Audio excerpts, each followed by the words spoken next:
be a math teacher. I could also, I also fantasized at one point about being a computer programmer, but I think that would not have been as fulfilling a career. You must be very diligent at this computer. I mean, I asked you years ago, how on earth do you manage to assemble all this information? Because the book's absolutely full of information. There's cartoons. Do you have a staff of people finding cartoons for you and jokes? No, I don't. But like many people now, I get them involuntarily by email. Oh. I save the ones I like. I read the comic pages in the Boston Globe. I have both physical files of clippings, and I read newspaper and magazine with the scissors. Nowadays, of course, more and more of it is electronic, and I have directories in my computer in which I store links or articles that are relevant to language or to evolution or to brain science or genetics. How do you write? I like to write intensely. I like to cordon off blocks of time in which I write morning, noon, and night, day after day, taking out a couple of hours for exercise and socializing and discussion. But a good day for me when I'm writing is to wake up and write, and then go cycling or jogging before dinner, and then get back to work after dinner, and then do the same thing the next day. So you're not an owl or a lark. You don't work better at night or in the morning, or? No, that's right. I like just grind away all day long. I grind away all day long, and I think one of the reasons I like that is because the image that keeps coming to mind is the juggler with the balls. Once they're in the air, it's easy to keep them in the air. The hard part is getting them in the air in the first place. And when I'm trying to connect a lot of ideas, to have them at my fingertips, both in my own mental space, but also even physically, to have all my books and papers in front of me for an extended period of time, and I know that that's the book in that stack that has that quote or that graph, that makes it easier. We're actually sitting in what used to be the study of Francis Crick, the late Francis Crick. Is that right? This window here, you see there's a double helix up there. Francis Crick, of course, was co-discoverer of DNA, and some people would regard him as the most eminent biologist of the 20th century. As you know, when Francis came to the Salk Institute, he then shifted from biology to neuroscience, essentially taught himself neuroscience, and became immensely interested in consciousness. Yes. That's another of the areas that you work in. You have some thoughts on free will and so on, and on consciousness. These are, again, issues that come up in all the things we've been talking about, morality, religion, belief, and so on, and are being explored by scientists. Now, what's your current position on this?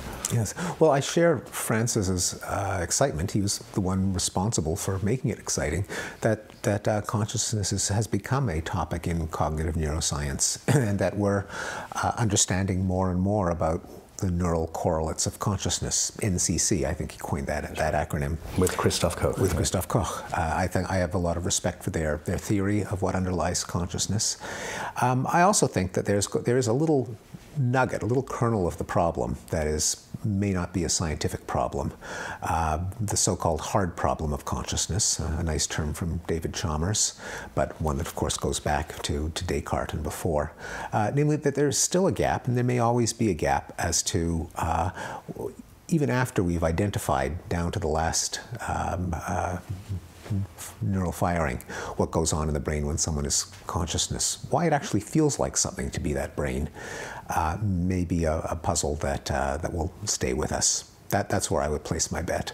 And in that regard, I've allied myself with a tradition of people, most recently Colin McGinn, but before that Thomas Nagel, David Hume, Noam Chomsky, Gunther Stent, the biochemist, and others, who have suggested that there are some puzzles that might stay with us simply because our minds are structured in a way that they can't wrap themselves around them.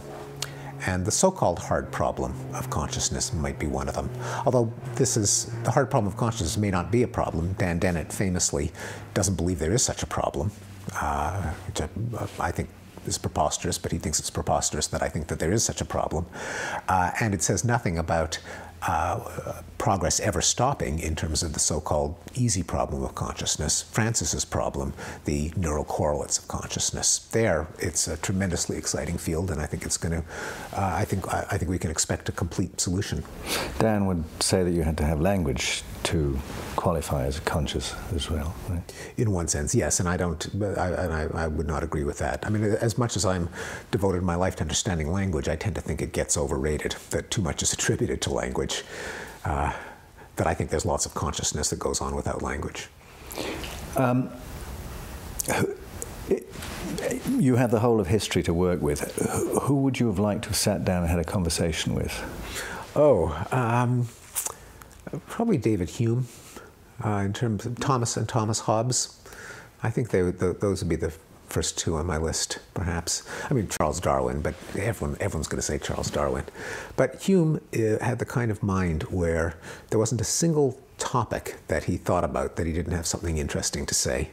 And also strikes me as being a kind of a bon vivant, a wit, and just an interesting person to bounce ideas off. And Hobbes also. Hobbes, like Darwin and Orwell, contributed his name to something very nasty. I mean, Orwellian and Darwinian and Hobbesian. But nonetheless, all three of them were brilliant and quite morally sophisticated men. And Hobbes anticipated a lot of what we now call cognitive science, the idea that and neuroscience, I would say, the idea that the mind is a mechanism. That was not obvious in the 17th century, and he was uncompromising about it. I also think his analysis of violence was way ahead of its time. And it's not, I mean, what we remember is the meme, life in a state of nature is nasty, brutish, and short, which seems to imply that he thought that we had this irrational thirst for blood. But he actually analyzed the dynamics of violence in a way that we would now call game theoretic. Where he showed that some aspects of violence are what you would expect given rational agents in any kind of competition.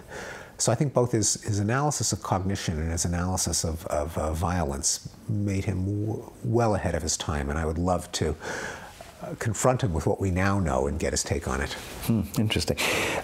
Darwin, you mentioned this. Obviously, we're coming up to Darwin at 200. February the 12th, 2009 will be Darwin's bicentennial.